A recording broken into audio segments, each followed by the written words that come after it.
మళ్ళీ చెప్తాను నేను, కాళేశ్వరం కేసు నోటీస్ ఇయ్యలే, విద్యుత్ కొనుగోళ్ల స్కాము విచారణ అయిపోయిందట. కానీ కేసీఆర్ ఇంతవరకు అసలు దానిలో ఆరోపణలు ఉన్న వ్యక్తి కేసీఆర్ గారే. కేసీఆర్ గారిని కనీసం విలువలకు నోటీస్ ఇయ్యలే, విచారణ పూర్తి అయిపోయిందట. మరి విచారణ పూర్తి అయిపోయిన రిపోర్ట్ ఏమైంది? ఫోన్ ట్యాపింగ్ ఏమైంది? ఇవాళ ఏమైంది? కేసీఆర్ నోటీస్ ఇచ్చారా? కేసీఆర్ కొడుకు నోటీస్ ఇచ్చారా? ఏమైంది?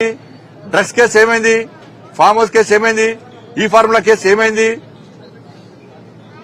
ఇవన్నీ ఏమైనాయి సార్? ఇక్కడ మేము కాంగ్రెస్ ఒక సమావేశం నిర్వహించిందా, డీలిమిటేషన్ సమావేశానికి మేము వెళ్ళలేదు. మేము కాంగ్రెస్ కు వ్యతిరేకం. అక్కడ డిఎంకే పెట్టింది కాబట్టి మేము వెళ్ళాము. జాతీయ రాజకీయాల్లో మళ్లీ కేసీఆర్ కీలక పాత్ర పోషించబోతున్నారని చెప్పేసి కేటీఆర్ ఒక ప్రకటన చేశారు. భయపడతారు, జనం భయపడతారు. కేసీఆర్ అంటే ఇప్పటికే భయపడుతున్నారు కేసీఆర్ చూసి. ఏమైంది? మహారాష్ట్రలో ఇది విక్తం అది విక్తం ఉన్నది బీఆర్ఎస్ పార్టీ. ఏం బిక్కిర్రు? ఫామ్లో గడ్డి విక్కుని కూర్చున్నాడు కేసీఆర్. మేము యూపీలో పోయి పోటీ చేస్తామన్నారు, గుజరాత్ పోయి పోటీ చేస్తామన్నారు, క్యాండిడేట్ దొరకలే. మీ జాతీయ అధ్యక్షుడు బీఆర్ఎస్ మళ్ళీ టీఆర్ఎస్ అవుతుంది. ఇవాళ ఏ రాష్ట్రంలో మీరు కమిటీలు వేసారు, ఏ రాష్ట్రానికి అధ్యక్షులు వేసారు? మీ పార్టీ ఏంది? మీకు ఒక విధి విధానాలు లేవు. మీకు ఒక జాతీయ అధ్యక్షుడు ఎవరు? మీకు ఉన్న ఆంధ్రప్రదేశ్ అధ్యక్షుడు ఆయన వీకెండ్ అయిపోయా. మరి ఈ మభ్యపెట్టే మాటలు, బీఆర్ఎస్ పార్టీ ఫామ్ హౌస్ కే పరిమితమవుతుంది.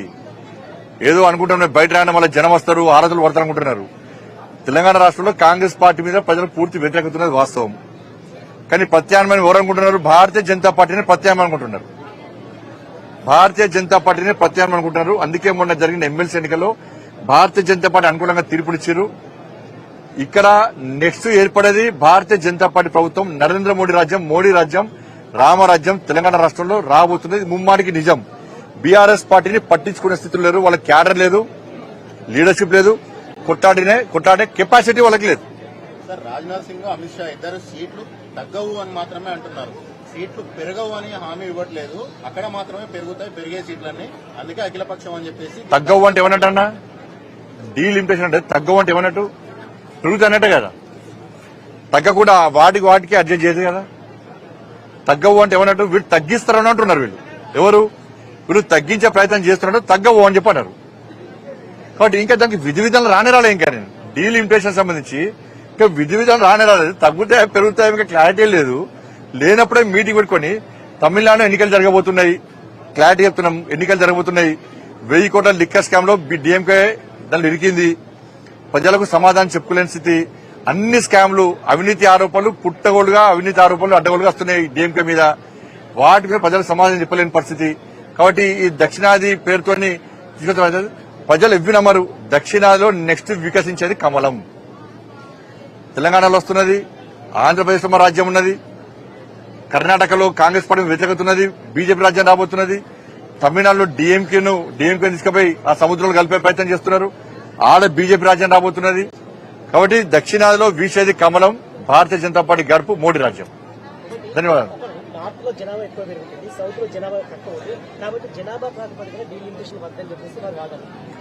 ఇంకా దానికి ఏం అనుకోలే కదా. ఇప్పుడు కొన్ని రూల్స్ ఫ్రేమ్ చేస్తే దీని ప్రకారం మేము డీలిమిటేషన్ చేస్తున్నాము అని చెప్పి కేంద్రం ప్రకటించాలి. అప్పుడు వాళ్ళ యొక్క ఆలోచనలను, వాళ్ళ యొక్క సూచనలు పెట్టాలి. ఇంకా ఏం లేదని చెప్పి ఆలేదు చూడలేదు, కొడుకులు సోమలింగం అన్నట్టు ఏం లేనే లేదు దాని మీద. ఇక ఆ ప్రయత్నాలు ప్రారంభం కాలే. అంత ప్లాన్ ఇదంతా కూడా. ఎప్పుడైతే అమిత్ షా గారు, రాజ్నాథ్ సింగ్ గారు క్లారిటీ ఇచ్చిన తర్వాత దక్షిణాది రాష్ట్రాల ప్రజల లోపల క్లారిటీ వచ్చేసింది. వీళ్ళ జిమ్మికులు చెల్లాయి. ఈ మూట అంతా కలిసి ఏం చేసినా కూడా ఆ చెంబలేలు మూటలకన్నా వీళ్ళు కూడా చెంబలేలు మూట అంతా ఒక్కటే రాత్రి అంతా దొంగతనం చేసి రాత్రి కూడా అంతా కలిసి పంచుకుంటారట. వీళ్ళు కూడా అందరు కలిసి ఉన్నట్టుండి నువ్వు రాష్ట్రాన్ని పంచుకో, దోసుకో, నువ్వు రాష్ట్రాన్ని దోసుకో, మనం అన్ని రాష్ట్రాలు దోసుకుంటున్నాం, మనం తప్ప ఇంకోళ్ళు ఈ రాష్ట్రాలను పాలించదు, దోసుకున్నా దాచుకున్నా మనం వేసుకోవాలని చెప్పి వీళ్ళందరూ కలిసి పంచుకునే ప్రయత్నం చేస్తున్నారు. పార్టీ అధ్యక్ష పదవి విషయంలో ఒక చర్చ సాగుతుంది. ఒకవేళ బండి సంజయ్ గారికి మళ్లీ అవకాశం వస్తే రాష్ట్ర అధ్యక్ష పదవి స్వీకరిస్తారా? నేను లైన్ లో లేను. నాకు కేంద్ర హోంమంత్రి శాఖ ఇచ్చారు నాకు. కాబట్టి ఏ కార్యకర్తను కూడా కమిట్మెంట్ తో పార్టీ కోసం, సిద్ధాంతం కోసం పనిచేసే కార్యకర్త పార్టీ నిబంధనలకు అనుగుణంగా పనిచేయాలి. నాకు రాష్ట్ర అధ్యక్షుడు వస్తుందని చెప్పి సోషల్ మీడియాలో ప్రచారం చేసుకోను. నేను ఇప్పుడు వస్తుంది, అప్పుడు వస్తుంది, ఇప్పుడు చెప్పుకోను. నేను రావాలని కూడా కోరుకుంటాను. నేను ఎందుకంటే కేంద్ర మంత్రిగా, హోంశాఖ సహాయ మంత్రిగా అమిత్ షా గారి నేతృత్వంలో సేవ చేసే అవకాశం నాకు వచ్చింది. గతంలో రాష్ట్ర అధ్యక్షుడిగా పనిచేసి ఇక్కడ కార్యకర్తల సత్తా ఏందో మేము నిరూపించినాం. మొన్న ఎమ్మెల్సీ ఎన్నికలు కూడా కార్యకర్తల సత్తా ఏందో నిరూపించినాం. 8 ఎమ్మెల్సీలు 8 ఎంపీలు గెలిచాం, 8 ఎమ్మెల్యేలు గెలిచినాం.